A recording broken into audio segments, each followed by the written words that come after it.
Yeah.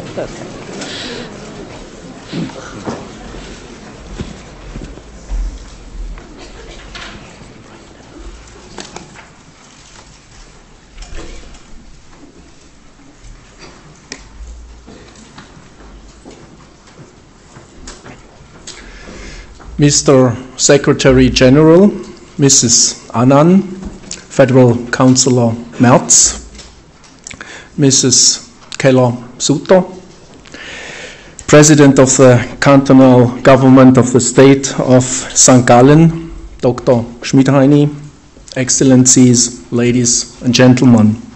It is an exceptional honor for the University of St. Gallen being visited by the Secretary General of the United Nations on the occasion of the award ceremony of the Max Schmidheiny Foundation Freedom Prize.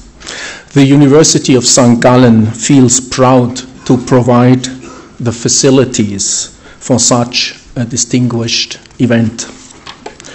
The University of St. Gallen was founded 1898 as a trading school. From these roots, it developed quite naturally into a specialized university with its core fields in management, economics, law, and most recently, international affairs. In the vision of our university, we seek Europe-wide recognition for our contributions to lifelong learning and our research in fields of particular societal relevance. For our 5,000 students, we consider a science-based education an essential but not sufficient contribution we as a university can make to the education of the young. Three more things are necessary and possible in our opinion. First, our graduates must be able to apply their management, economics, and legal tool chest in the relevant historical, social, cultural, and psychological context, which in present time is becoming ever more complex. Therefore, we require all our students to do coursework amounting to 25% of their entire curriculum in what we call contextual studies. Second, our students are exposed to the practitioners early on. Our permanent faculty is complemented by more than 300 from outside the university system, from private enterprises to public sector and NGOs. Our students, therefore, know not only why and what, they also know how. Our third aspiration beyond normal university education has to do with why the visit of you, Mr. Secretary General, is such a distinguished event for our university. In the vision of our university, we also seek to be regarded for our environment in which students develop into responsible personalities. That means that our graduates take in society responsibility not only for themselves but for society. The University of St. Gallen seeks to provide ever more and better facilities for that development. For example, our International Student Committee, which I am glad to say has instantaneously volunteered to organize today's event, is now in its 37th year of organizing internationally renowned management symposia, addressing issues which often enter the general public debate only years or decades later. For example, the first Club of Rome report addressing the issue of sustainability already in the 1970s was for the first time in Europe being presented at that conference here in St. Gallen. As you can see, Mr. Secretary General, your urgent request for a global CO2 tax earlier this week in Nairobi had some of its roots here in St. Gallen.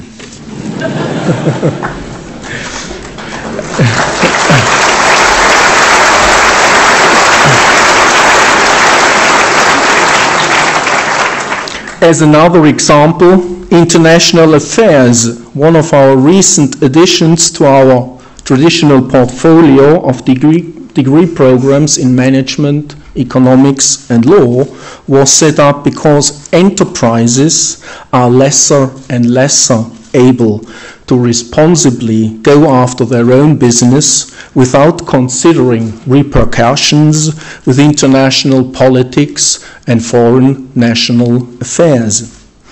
Another recent curricular addition, Law and Economics, for the generous support of which the university is very grateful to the Max Schmidheiny Foundation, was amongst others motivated by the increasing need for an integrated view on the junction of rights and responsibilities, opportunities and risks. Our teaching of and research in management, which still attract the greatest number of our students, increasingly deals with societal entrepreneurship beyond the enterprise. These activities have recently been concentrated in our new Center for Social Enterprise. However, to our students, these opportunities are only second to getting closer in contact with eminent personalities who show them in person what it can mean taking up responsibility for society.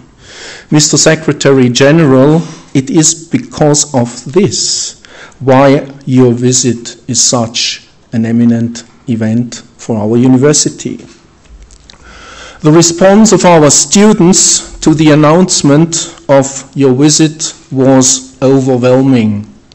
Unmatched in the history of our university, this lecture hall was overbooked 6 times.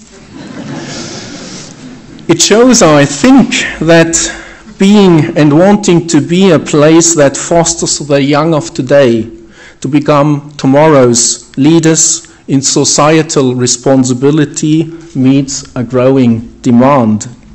For sure, it shows, however, the deep respect our students have for you as a person who serves the common good. I cordially thank the Max Schmidheiny Foundation and the International Student Committee, St. Gallen, for making this event possible. Thank you.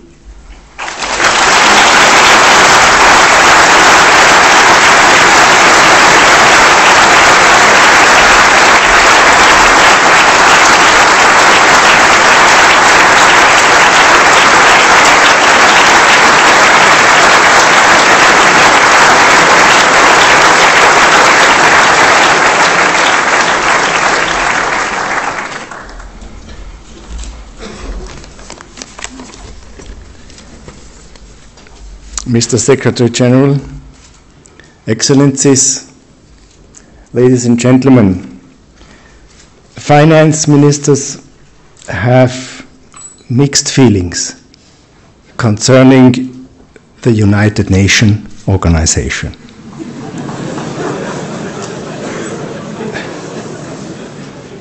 The UN system is often referred to as a family of organizations. And as we know all, families are costly for 2 reasons. They have a home base and they have their field activities, and both need to be financed. In the case of the United Nations organization, the overhead expenses and the cost of peacekeeping operations are well over a couple of $billion. Nonetheless, in April of this year, you, Mr. Secretary General, addressed finance ministers at the International Monetary Fund luncheon, which we had together in Washington, D.C., and you announced spending even more money in achieving the Millennium Development Goals. And some of us, and I was looking around the people in the area, began to sigh. And I saw even someone sobbing. And we all wonder how this could be financed without affronting those people concerned about public money. But, ladies and gentlemen, when listening to the Secretary General Kofi Annan that special evening and hearing to his heartful sentiments, it became obvious that he and the United Nations organization are not money spenders, but investors. Investing in human rights, investing in peace, investing in nation building, and thus in the stability of our global system. This is an assuring and a reassuring achievement at times. It is, of course, recognized by the finance ministers as well, I can tell you. That Secretary General Annan has put in his 10 years of activity all his personal and human efforts into this huge investment. Peace and progress are the ultimate results. It is with gratitude and high esteem that we follow your enormous efforts in convincing the world for the credentials of the United Nations organization. The Schmidheiny Foundation provides Switzerland and the international community with one of the rare opportunities to honor excellence and dedication. The Schmidheiny Foundation publicly acknowledges that involvement in freedom and human rights are worthwhile investments. And to work these two areas is the spirit of the true entrepreneurship. No investment, ladies and gentlemen, in war, in despair and oppression has ever been fruitful. In the name of Swiss government, whose member you are familiar with because you spent already the first half of the week with my colleague Leibenberger, I shall convey my warmest congratulations and thanks to you, Mr. Secretary General Kofi Annan, and to the Schmidheiny Foundation for their contribution. May your ideas prevail in our states and in our societies for a better world. I thank you very much.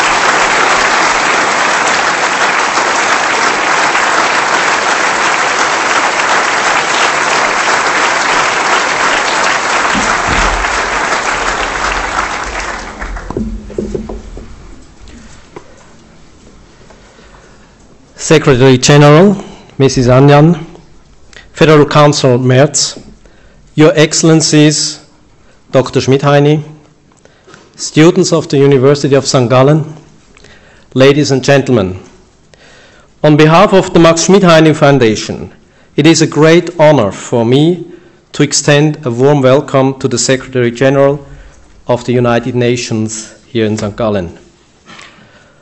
I had the privilege to announce the award of our Foundation's Freedom Prize to Kofi Annan at the St. Gallen Symposium of 2003. Unfortunately, Secretary General, you then were not able to travel to St. Gallen. For our foundation, the fact that you can today honor our alma mater with a visit and accept the Freedom Prize means all the more. Before I go any further, let me first of all thank the Schmidheiny family, Dr. Thomas Schmidheiny and Dr. Stefan Schmidheiny. They have been generously supporting our foundation for the past decades and thereby set a perfect example of taking on responsibility for the pursuit of freedom worldwide. And then I would like to thank the students who have made a ceremony in this setting possible, namely the ISC, the International Students Committee. As a professor of this university, I'm very proud that we have students who are willing and able to accept the challenge of realizing occasions like this one. For an event of this caliber to be organized in such a way is probably unique. In 1978, on his 70th birthday, Max Schmidheiny established the foundation that bears his name in order to support endeavors to safeguard and strengthen economical, political, and social freedom throughout the world.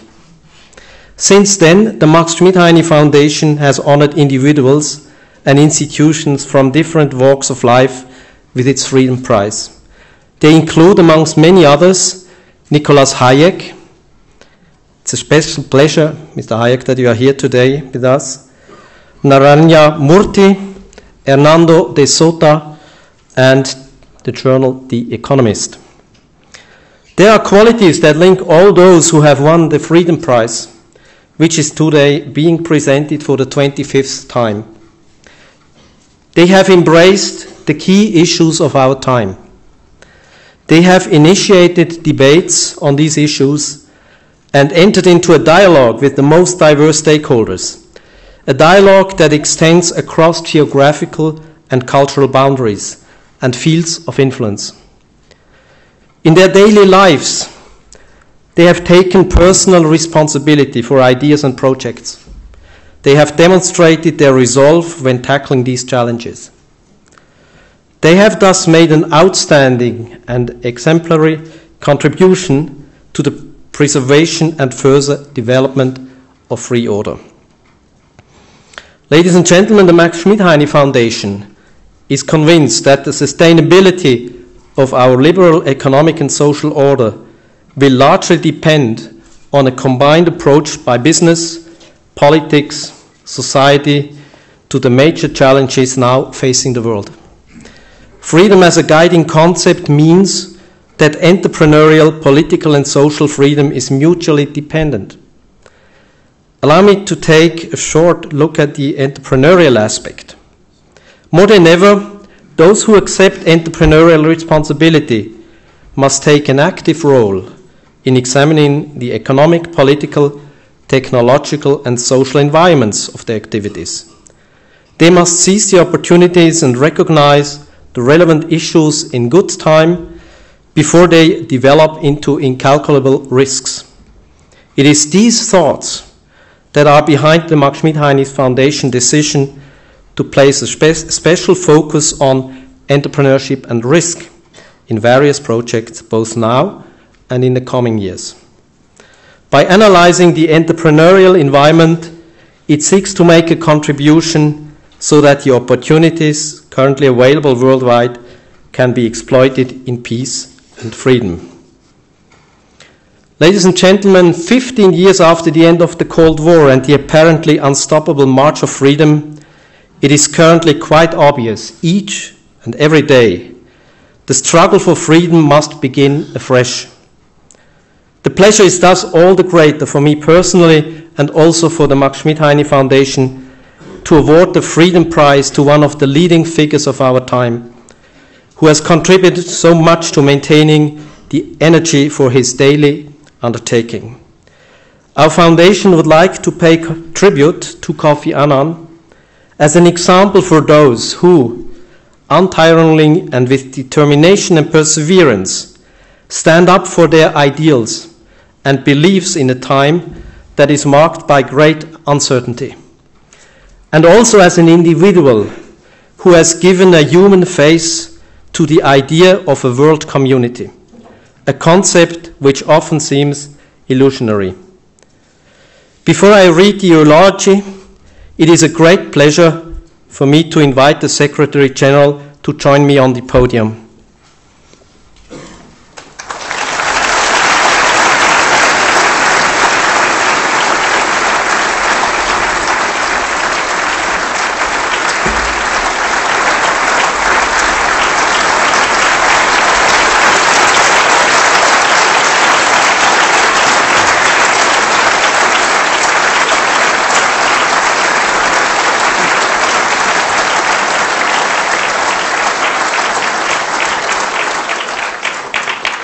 I should now like to read you the laudatio honoring the prize winner. The Max Schmidheiny Foundation at the University of St. Gallen awards its Freedom Prize to Kofi Annan, Secretary General of the United Nations. The diplomat whose shining example has caused the work of the United Nations to be associated with steadfastness, trustworthiness, and propriety, who with unique flair has pushed through reforms to dismantle bureaucracy and simplify internal structures, bolster the openness of the United Nations towards non-government organizations, and in the final analysis, increase the efficiency of peacekeeping missions, and who has also inspired his countless diplomatic, peacekeeping, and welfare staff with renewed confidence in their common cause.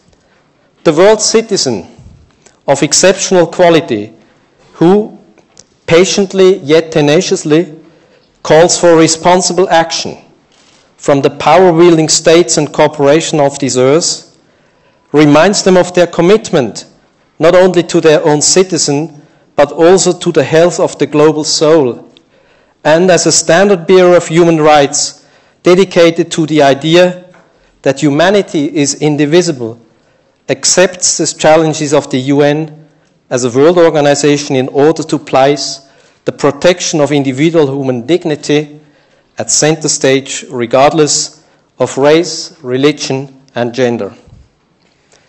The beacon of hope to a battered world, who in the light of contagious diseases, persistent famine, unprecedented ethnic hotspots, and the clash of entire civilizations, endeavors to raise the awareness of those who live in relative affluence and peace concerning the plight of the poor and the war-ravaged, and, through perseverance, courage, and compassion, combined with a deep-rooted faith in the concept of a moral world order, motivates governments and interest groups with inexhaustible energy to seek proactive answers to harrowing conflicts and thus make a meaningful contribution to the freedom of each and every human being, a freedom that extends beyond all geopolitical boundaries. Thank you very much. It's a pleasure.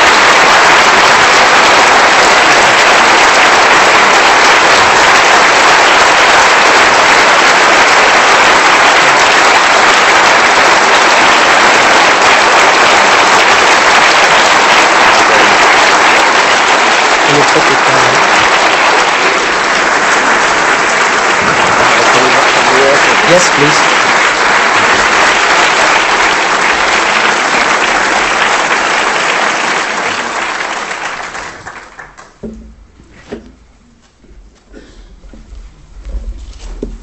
Thank you for that very warm welcome.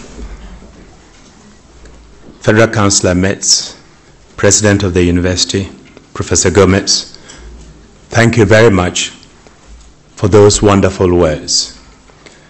I should also say that listening to you, I understand why this city and this university has achieved so much and produced so many corporate leaders and leaders in other fields. That link between academic work and the practical world is absolutely essential. I have also been struck by the fact that this institution has produced so many leaders as one looks around this room and travels around the world. And I'm also pleased that even finance ministers think we are doing something sensible and helpful.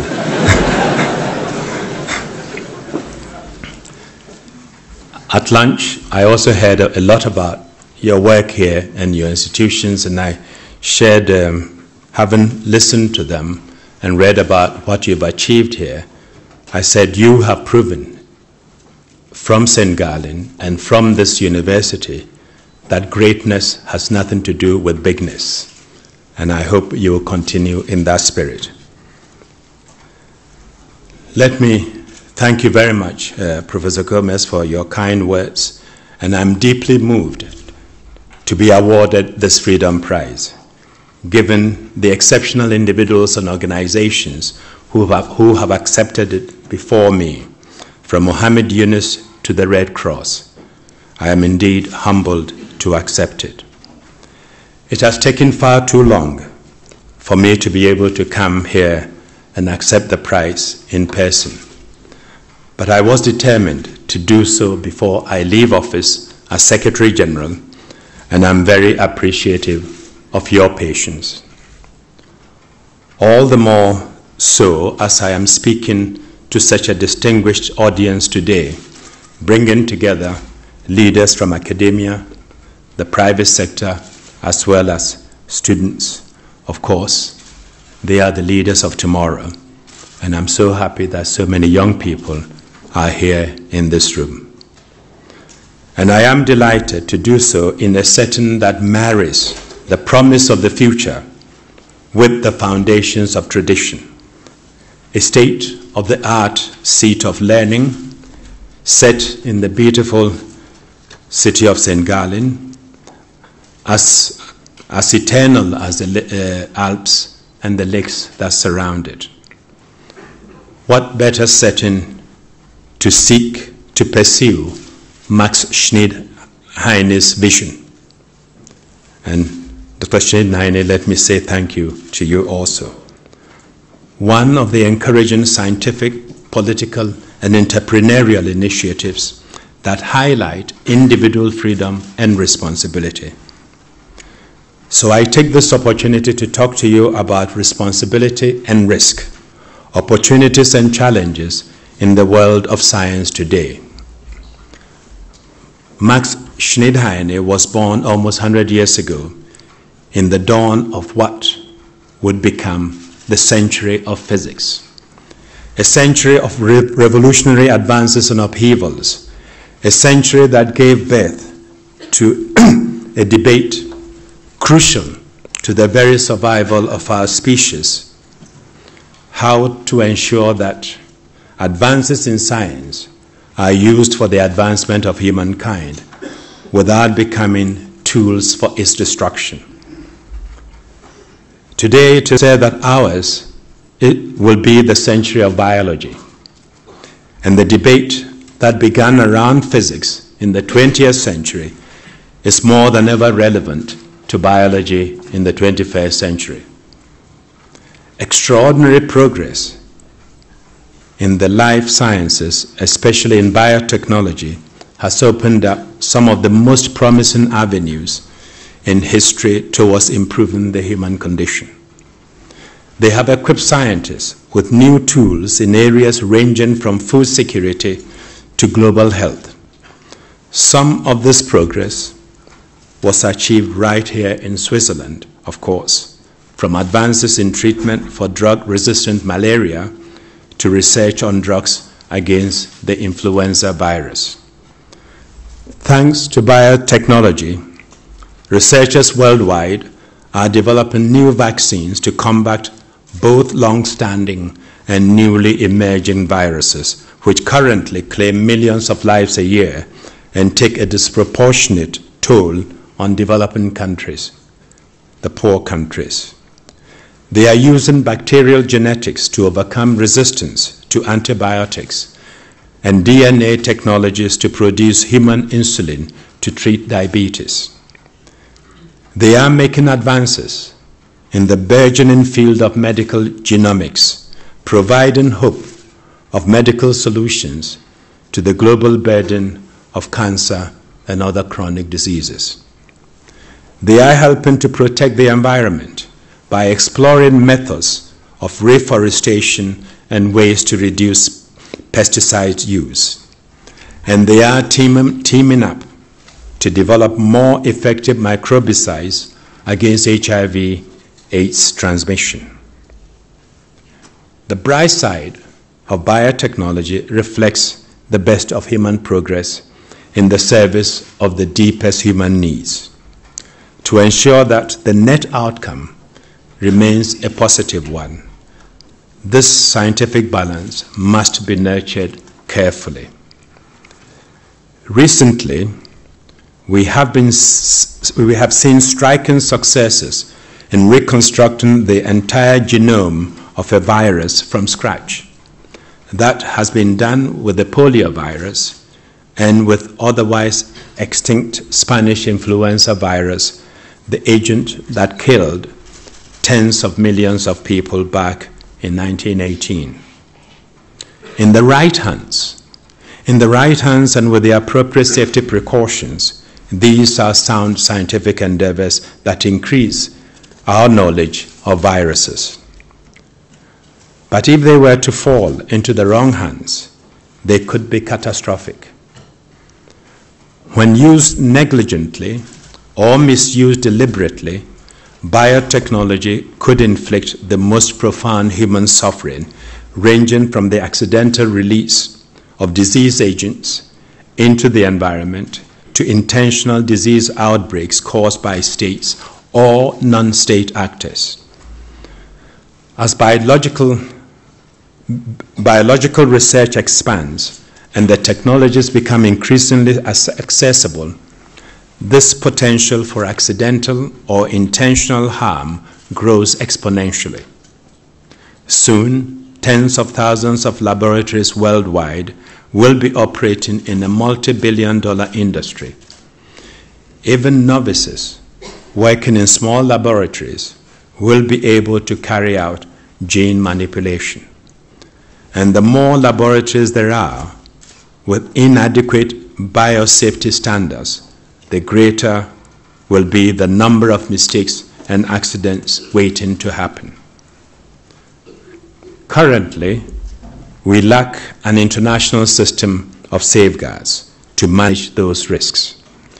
Scientists may do their best to follow rules for responsible conduct of research, but efforts to harmonize these rules on a global level are outpaced by the galloping advance of science itself and by changes in the way it is practiced. That is why, in recent months, I have raised the idea of a global forum for a debate, to debate these issues. Such a forum could discuss how to ensure that biotechnology's advances are used by all for the public good, how to ensure that the efforts of countries to harness biotechnology are not hampered by unnecessary impediments, and how we can learn to manage the potential risks. The forum would bring together the various stakeholders: industry, science, public health, governments, and the public writ large, to work out a common program built from the bottom up. Already the idea has been welcomed by many governments and expert communities. I believe the time is ripe to develop it further. Today I would like to explore a potential initiative which would focus in greater depth on two main questions. First, how to expand the benefits of biotechnology and life science research to build better lives for people around the world. That includes improving human health and food security, and thereby encouraging economic growth and reducing global inequities. It will require making technologies available, encouraging transparency, and promoting a cooperative environment. Second, how to develop a global framework to mitigate potential risks. A number of suggestions have been made for dealing with the many dilemmas that confront the life science community in face of these risks. These suggestions range from voluntary measures, such as promoting a culture of awareness on which codes of conduct could be built, to legal ones, such as creating new regulatory bodies to oversee sensitive research. How to reach workable consensus on appropriate measures is a subject crying out for a focused global debate. These issues are already being discussed in various fora. The International Committee of the Red Cross has sought to bring the problem to the attention of governments, industry, and scientific communities. The International Center for Genetic Engineering and Biotechnology has drafted a code of conduct for scientists working in the biotechnology field. International organizations such as World Health Organization and various national academies of sciences have also done work in related areas. To complement these efforts, scientists themselves need to be proactively engaged in this process. And among governments, a serious international dialogue has begun through the follow-up process to the Biological Weapons Convention. In 2 days' time, states parties to the convention will meet in Geneva for their 6th review conference. When they do, I will urge them to make every effort to harness and develop their synergies and overlapping capacities.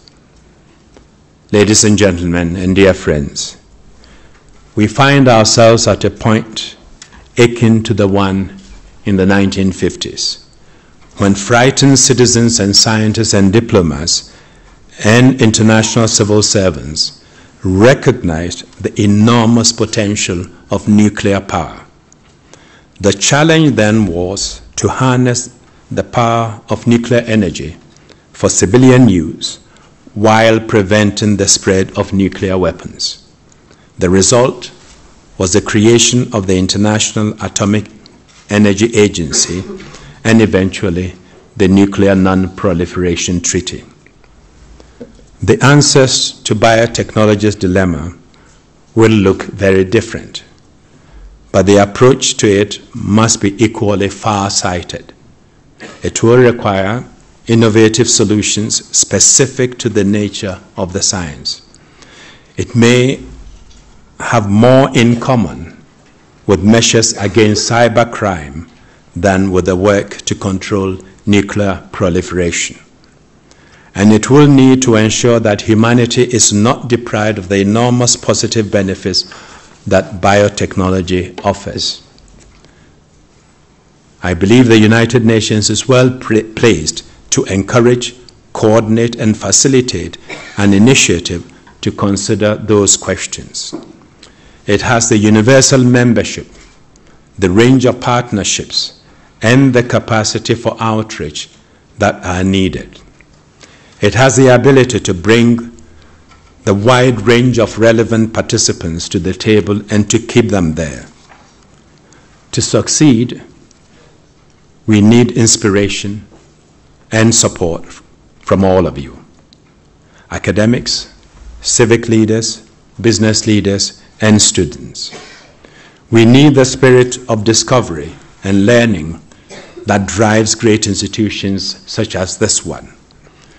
We need the spirit of individual leadership and responsibility that motivated Max Schmidheiny and still motivates thousands of people like him today.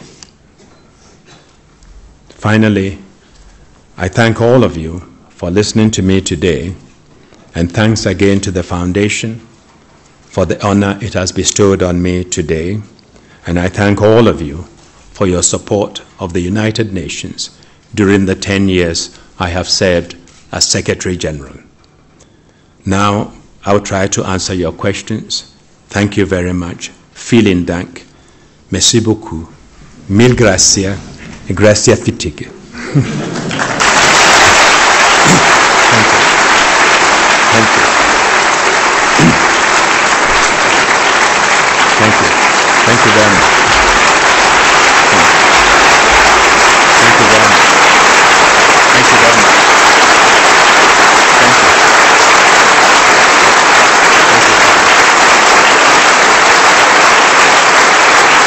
Thank you very much.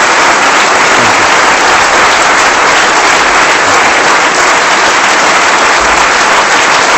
Thank you very much. Thank you.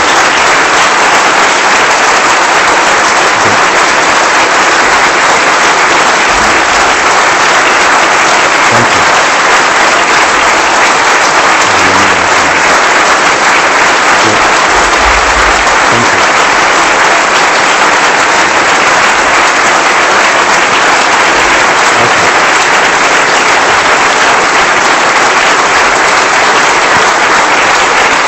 Please be seated.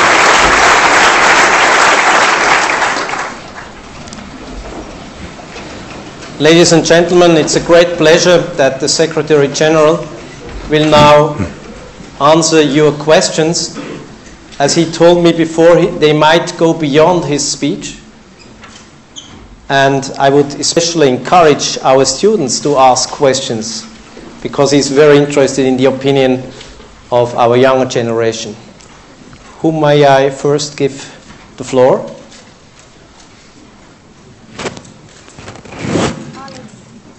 I didn't think the young ones were so shy. There's one over there. Yes, please. Dear Mr. Secretary General, my question, looking back on your 10 years serving in this position, I would like to know who was your hardest opponent in the UN?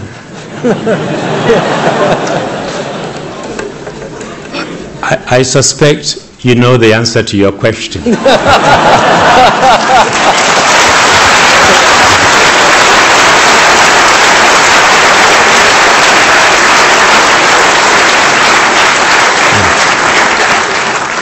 It is not unusual for the Secretary General to be opposed by the powerful, but what is important is that he should defend the principles of the organization and his conviction, regardless of the difficulties that will confront him because of the position he has taken.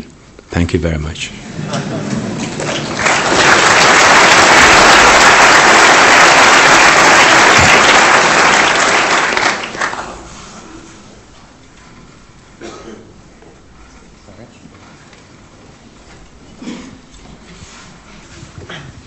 Dear Mr. Secretary General, I would like to know, what do you think will be the greatest challenges for humanity in future, like for us, for the future generation? We have many challenges in the world today. In fact, when I set up a panel of 16 wise men and women from around the world to look at our collective security and to ponder the question, challenges, threats, and change in the 21st century, they came up with a very wise definition of the threats that we face today.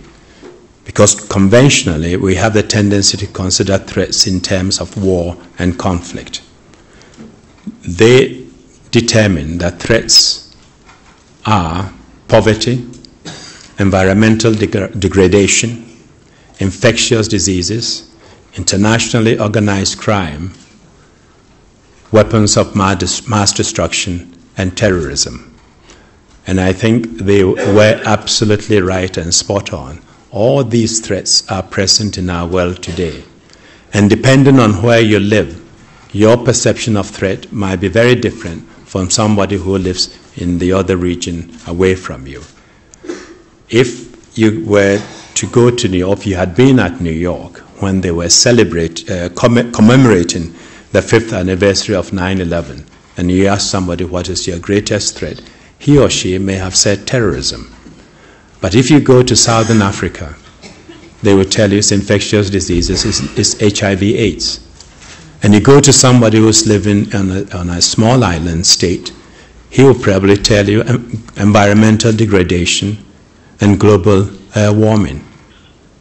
I visited all the countries affected by the tsunami, and I went to the Maldives. The highest point in the Maldives, and you need to compare it with your own environment, the highest point was 1.8 meters. And quite a lot of the islands were washed away after the tsunami. The main big island was protected in 1 or 2, and they then had to try and regroup. And so I think for the younger generation, as you approach your world, you need to bear all these threats in mind. But I would say the environment is going to be a major challenge for us, and is going to be a constraint on development, whether in China or elsewhere, unless we look at it very, very seriously. We've seen expanding periods of drought or followed by floods, and very, very serious repercussions for those who live there. So I would take environment as one, and I would also suggest that we do whatever we can to remove the inequities which exist today. Inequities within nations and between nations. I don't think we can sustain a world in which extreme poverty lives side by side with immense wealth, and we take that as normal. And this is why I'm very excited to see that the corporate leaders today are becoming engaged in this work, in implementation of the Millennium Development Goals, reaching out to work with others, to see so many young people traveling around the world, taking on assignments. I was in Nairobi 3 days ago, and a daughter of a friend of mine went out. And when I saw her next morning, I said, "What did you do?" She said, "I joined some friends to distribute food to the homeless in the streets of Addis Ababa." This is a young woman who works with a Boston consulting firm. And yet, for the first time in Africa, she went out, and she felt very good about herself. So not only should we tackle these issues, but we need to begin at the community level. You all will have to be good global citizens, but good global citizenship begins at the community level. What you do in your own community, at your own university, and this is why it's so exciting that the young people here are involved and doing so much for the community and the university. Thank you.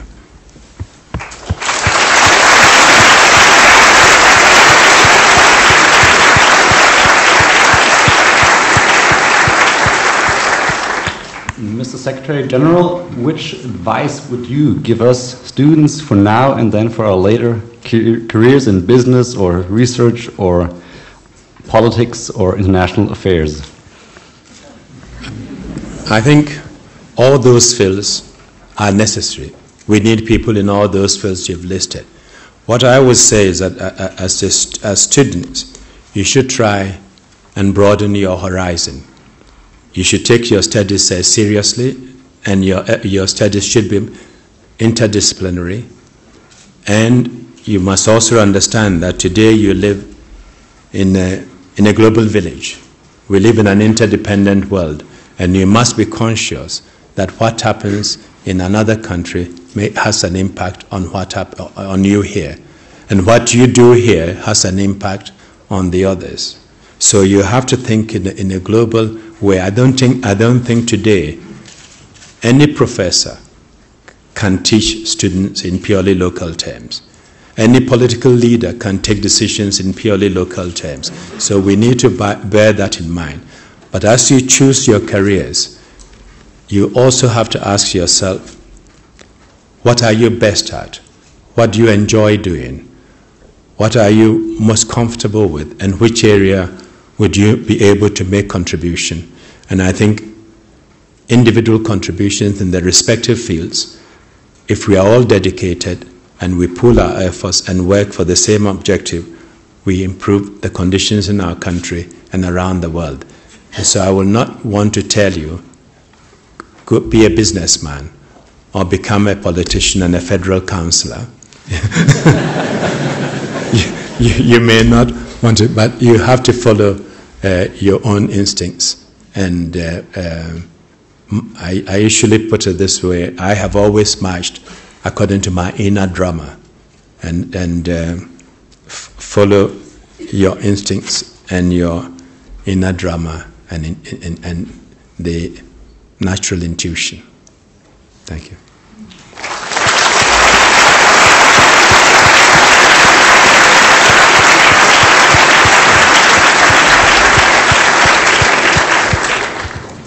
Mr. General Secretary, a lot of people and also a lot of countries think that the UN should change itself, and what do you think to that?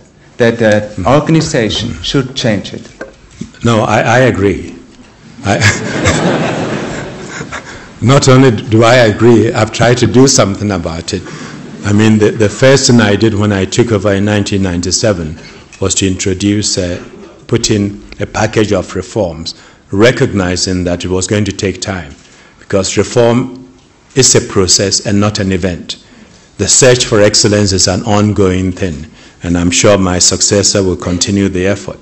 But it is important for any institution, whether a company or government or university, to ask itself from time to time, maybe once in every 5 years, what should we be doing? Are we on the right track? For the UN, when you look around you, the world has changed. The UN has to adapt with the world or be left behind. And you also consider, when I took over, I had to ask myself several questions. What can the UN do that others can't do? What do we do best? And what do others do better than we do, that we should leave them to do it? And what do we have to do with, what can we do with others? But at the same time, adapting our structures and systems to the realities of today. And that's one of the reasons that I have pushed reform so much and have pressed hard for the reform of the Security Council. And I regret that it was not reformed during my tenure. I hope my successor will be more successful, because the structure of the Security Council today reflects the geopolitical realities of 1945. The power in the Security Council is so narrowly based on 5 permanent members, and we need to make the Council more democratic and more representative to bring it in line with realities of today. And I believe as long as the Council is not adapted and reformed, any reform of the UN cannot be considered complete. Thank you.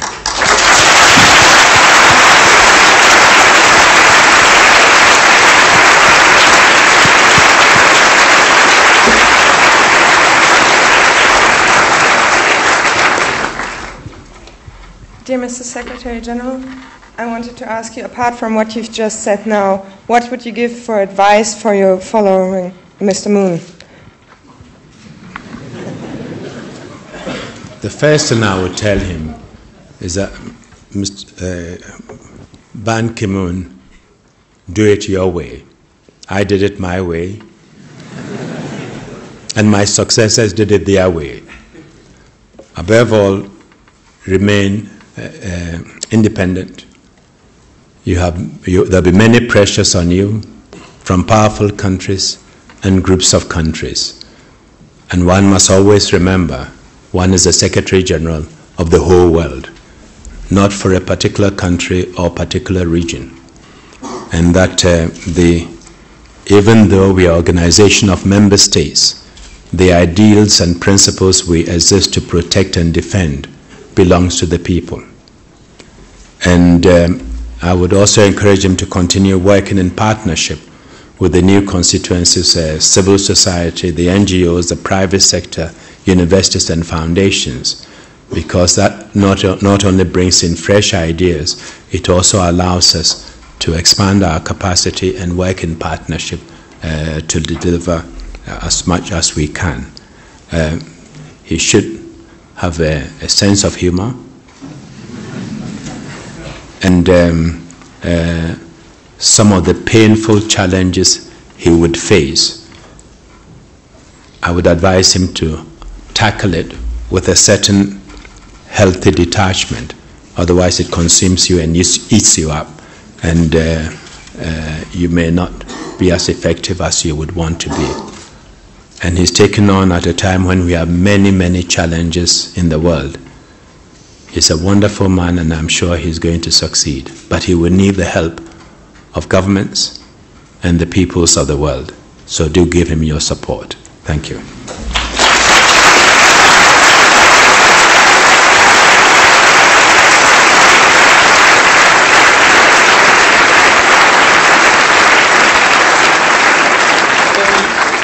have 2 or 3 questions left, one from the student, one here from the press, and all the others. Yes, it's the 3 questions. Mr. Secretary General, I was discussing with my friends how powerful you are in your position, or in other words, what were the situations when you especially felt powerless without any influence or something like that? Thanks. Let me start by saying that I never felt powerful. The Secretary General has a very small budget in scheme of things. He has no brigades or battalions at his disposal. The only power I had is perhaps the bullet pulpit, the power of persuasion and reasoning with others.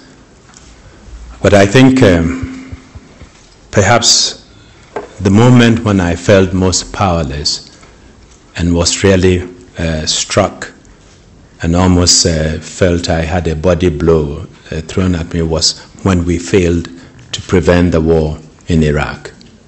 I did whatever I could in discussions with governments and others to see if we could have averted a war in Iraq, because I was afraid of the consequences and the fact that it wasn't going to be a solution, and felt that the inspectors, if they had been given a bit more time, may have come to a conclusion which would have helped us all.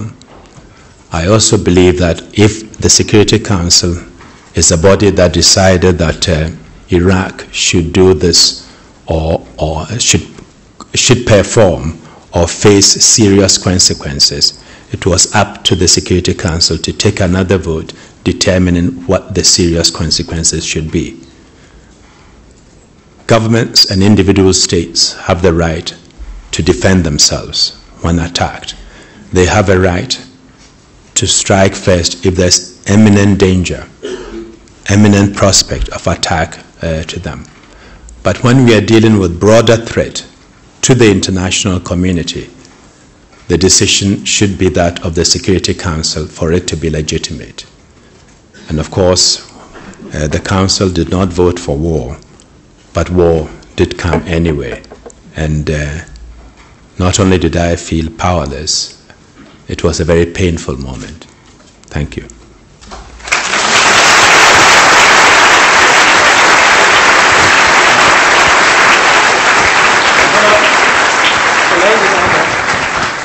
Just the lady in red, nobody else. Mr. Secretary General, yesterday evening I tried with the brilliant ex-foreign minister of Liechtenstein, yes, Dr. Ernst Walch, to see the film from Al Gore in the cinema of Vaduz.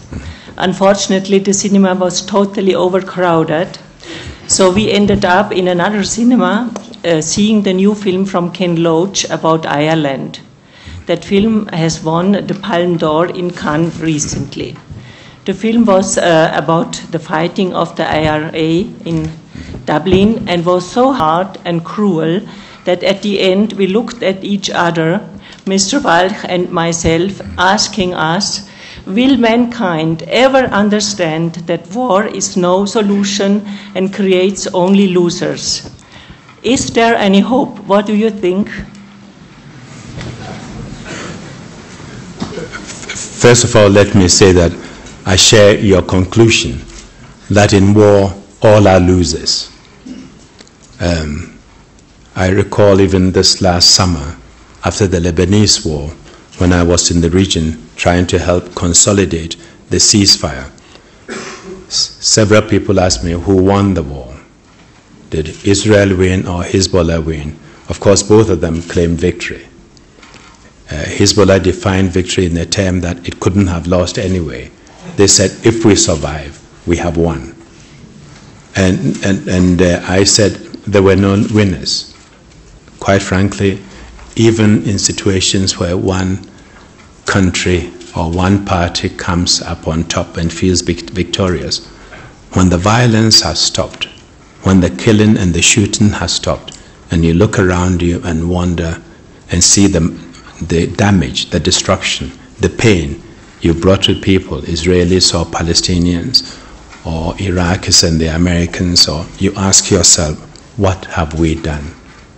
Could we have done it in some other way? Was this the only way we could have resolved this conflict? And have we indeed resolved it? But I don't think I can give you the hopeful answer you were looking for, that man will not fight, or there won't be any wars. We have fewer wars today than a decade ago. There are fewer civil wars in the world today than 10 years ago. There are fewer wars, and I think we need to really continue working across national boundaries, keeping dialogue and engagement open. And this is why I often say, engage even your enemies. You negotiate and talk to your enemies, not negotiate with your friends. Yes, you may want to sometimes negotiate with your friends, but when you are seeking peace, or you have a conflict, it's the enemy that you need to engage. And this idea that we should not talk to some countries or some groups is something that I cannot endorse. Because by talking to someone, it doesn't mean it says you are weak. You can also talk to the individual and give them a very strong and a fair message and explain to them the risks they are running, taking a certain course. Man has been killing each other for millions of years. I don't think we are going to stop tomorrow, but we can slow it down through dialogue, through communication, and through education, and respect for each other's culture, religion, and things that we consider sacred. Thank you.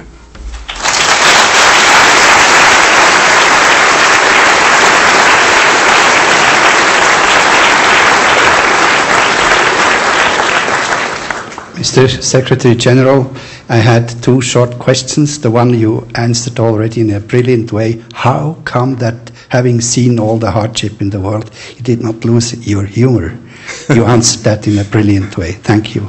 The second question is, having worked with Calestis Chuma, a good friend of yours, Calestis Chuma, and Florence Mambugu in Nairobi about the green biotechnology. This is wonderful to see the focus on Africa at the moment. And I am helping there with all my forces I have. But what about the United Nations and the Millennium Project efforts about South America and Central America, where there are also some really poor countries? Thank you very much for your question. As to how I keep my sense of humor, I think my optimism and sense of hope helps. I never give up hope. And of course I need a sense of optimism to stay in this job or to be able to keep it. Because if you don't have that sense of optimism and you have a low frustration level, you won't last very long in this job. What has also kept me going is that apart from the difficulties, there are many around the world who support the United Nations and support me. And that also gives you strength and a sense of hope. And when you are able to assist in any situation, even if you help only one individual, it gives you energy to continue. And of course, I took on the job very conscious that it was going to be difficult. But in some situations, it's been much more difficult than I had anticipated. So there has been ups and downs. And when you get the ups and the exciting and positive things, you should really enjoy it. Because when the negative forces come out and you hit your lows, they will also come after you, which you need to be prepared for. And so you have to put things in balance and keep your sense of humor and your inner strength of something. But let me say on Latin America, you are right, that you have some very poor people in Latin America. Latin America is also the continent where you have the largest gap between the rich and poor, and that gap is growing. It's also a continent where people were encouraged to reform, that if you reform and became democratic, reformed your economy, went through adjustment, you will prosper. Quite a few of those countries did. Today, I don't think there's a single military leader in Latin America. They've sent them all back to the barracks or kicked them out.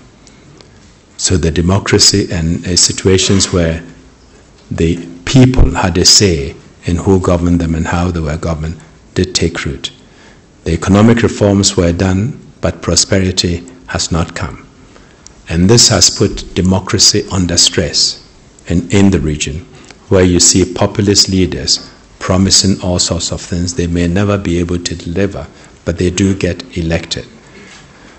My wife Nan and I have been to some of the Central American countries and the poor countries where we've met with the grassroots community people pushing to implement the Millennium Development Goals. And the governments in the region have embraced the Millennium Development Goals as a framework for development.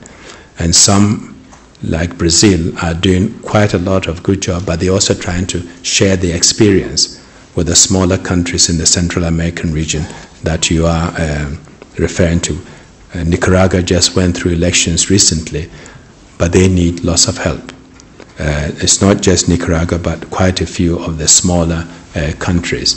And this is why we've challenged the governments to draw up their own Millennium Development Plan strategy for achieving the goals. We've encouraged donors to work with them for us to monitor the progress and support them. In fact, World Bank has also embraced the Millennium Development Goals. So for the first time, as for in my memory, we have a common framework for development. The Millennium Goals are accepted by governments, the international organizations, including the financial institutions of finance ministers in IMF, in the World Bank, and it is something that the average man in the street from Bangladesh to Bolivia can understand, but we need to press ahead and implement. I don't think many countries will meet all the goals by 2015 at the rate we are going. So we have to find a way of re-energizing implementation to be able to see it. When you look at the statistics in brute terms, it looks very good that we are reducing poverty globally. But most of it is from China and India, given their numbers. And so, but when you look at individual countries, some of the countries you've referred to and some in Africa will not meet the target unless there's real effort to push it forward. Thank you very much. Thank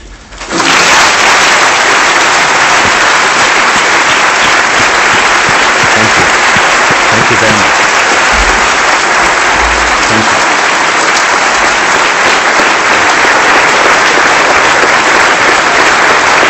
Thank you very much.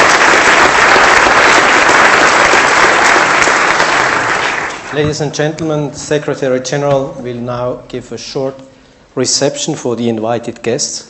Let me thank you so much for coming to St. Gallen. It was such a great pleasure. Thank you very much. And thank you very much.